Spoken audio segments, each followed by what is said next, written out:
안녕하세요. 안진혁 변호사입니다. 오늘은 학년 말에 학교폭력 신고를 하게 되면 어떤 일이 생기는지 한번 알아보도록 하겠습니다.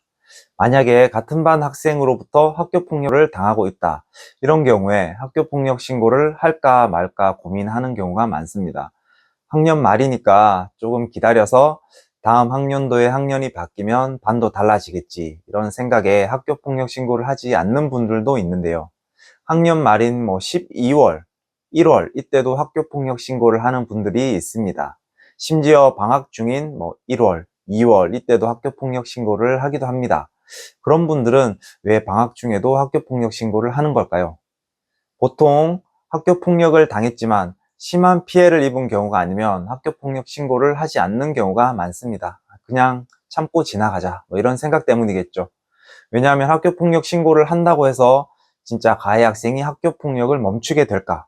또는 학폭위에서 학교폭력으로 인정하더라도 사실 학교가 바뀌는 강제 전학 이런 게 아니라면 오히려 가해 학생의 보복을 받지 않을까 이런 걱정이 크기 때문입니다. 그런데 학년 말에도 학교폭력 신고를 하는 경우가 있긴 합니다. 물론 학교폭력으로 인한 피해가 매우 심각하다면 당연히 학교폭력 신고를 하겠죠. 근데 다음 학년에 가해 학생과 같은 반이 되는 것을 피하기 위해서 학교폭력 신고를 하는 경우도 종종 있습니다. 만약에 학폭위에서 학교폭력으로 인정되면 제2호 접촉 보복 금지 조치가 많이 내려지는데요. 학교에서도 이러한 점을 감안해서 다음 학년으로 올라갈 때는 다른 반으로 배정하는 경우가 많습니다. 또한 학년이 바뀌기 전에 학폭위가 열리지 않고 있다 하더라도 이미 학교에서는 학교폭력 신고가 됐다는 사실을 다 알고 있죠. 그래서 학교가 굳이 피해 학생과 가해 학생을 같은 반에 배정하지는 않습니다. 따라서 같은 반에 있는 가해 학생으로부터 학교폭력을 당했다면 1년 내내 신고할까 말까 고민하다가 결국 학년 말에 가서 신고하는 경우가 종종 있습니다. 초등학교 6학년이나 중학교 3학년 이런 경우에는 이제 학교를 졸업하기만 하면 가해 학생으로부터 벗어날 거야 이런 생각에 학교폭력 신고를 하지 않는 경우가 굉장히 많겠죠. 그런데 졸업 시점이 다가오는데도 학교폭력 신고를 하는 경우가 또 종종 있습니다. 아니, 왜 그런 걸까요? 바로 같은 학교가 되는 것을 피하기 위해서 신고하는 것이죠. 또는 같은 학교가 되더라도 같은 반이 되는 것을 피하기 위해서 학교폭력 신고를 하기도 합니다.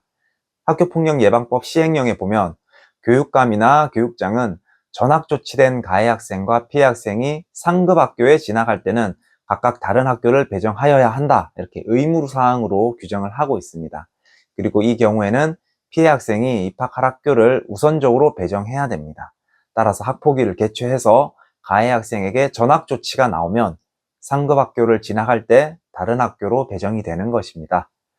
설령 강제 전학 조치가 나오지 않는다 하더라도 일단 가해 학생의 행동이 학교 폭력으로 인정돼서 학폭위 조치가 나오게 되면 이 사실을 상급 학교에 알려서 같은 반에 배정되지 않도록 할 수도 있는 것입니다.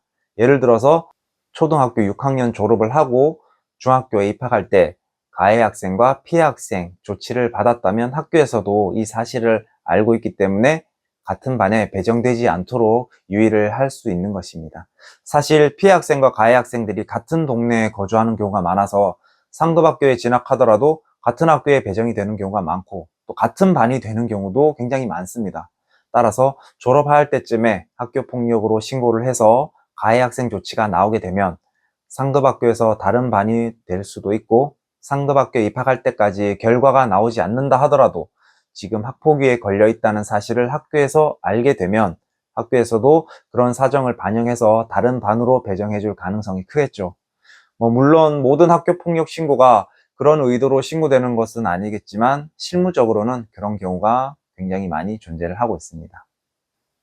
학년 말에 학교폭력 신고를 하게 되면 학교생활기록부에 어떻게 기재가 되는지 또 언제 기재가 되는지 그게 차이가 납니다. 만약에 학교폭력을 신고당한 학교와 나중에 학폭위가 열려서 생활기록부에 기재되는 학교급이 차이가 날 때, 예를 들면 신고는 초등학교 때 됐는데 학폭위는 중학교 때 열린 경우, 이때는 법령상에 초등학교 생활기록부에 기재를 해야 되는지 중학교 생활기록부에 기재를 해야 되는지 명확하게 나와 있지 않습니다. 그래서 보통은 학폭위 조치가 열린 학교급, 예를 들어서 중학교 때 학폭위가 열렸다 그러면 중학교 생활기록부에 기재가 되는 것이죠. 만약에 중학교 때 신고됐다. 그런데 학폭위는 고등학교 때 열렸다. 그러면 고등학교 생활기록부에 보통 기재가 됩니다. 그러면 중학교 때 신고된 게 고등학교 학교생활기록부에 기재가 되니까 좀 억울하거나 불이익을 받는다 이런 생각을 가질 수 있겠죠. 그래서 학교폭력 신고를 언제 하는지도 굉장히 중요한 사항입니다. 그래서 피해 학생으로 신고를 하거나 가해 학생으로 신고를 당했다면 그로 인한 이익과 불이익이 어떤지 잘 한번 따져보고 신고를 하는 게 중요할 것 같습니다.